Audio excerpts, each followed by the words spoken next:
গুড়ৰ পায়স বৰ সোৱাদ। শাওণ মাহৰ শেষ হ'ল বুলি ব্ৰত ভাঙিবৰ কাৰণে অকণমান বোলো পায়স প্ৰভুৰ চৰণত আগবঢ়াওঁ, সেই বুলি এয়া বনাইছিলোঁ।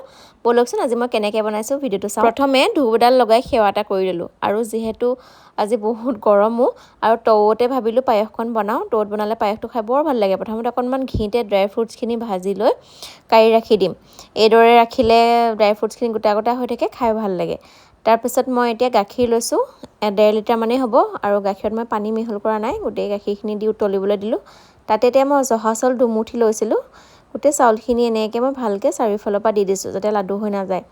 ভালকৈ লৰাই থাকিম আৰু আনফালে মই গুড় অলপমান কাটি ৰেডি কৰি থৈ দিছোঁ। গুড়ে ড্ৰাই ফ্ৰুটছে একেলগে দি দিম।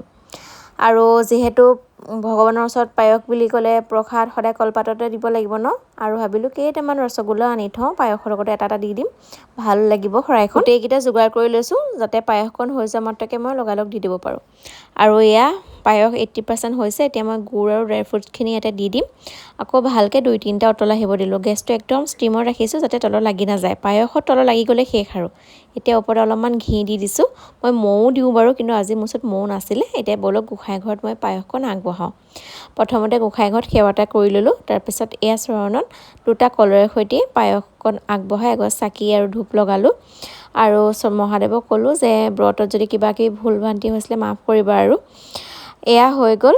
আৰু আমাৰ গোঁসাই ঘৰৰ পৰা আহি আমাৰ সৰু গোঁসাইটো দেখিছেনে ইমান মৰম লগাকৈ আছে। আৰু এতিয়া সকলো আমাৰ ভাড়াঘৰৰ ওচৰৰ মানুহ বোলো অকণ অকণ দি দিওঁ প্ৰসাদ।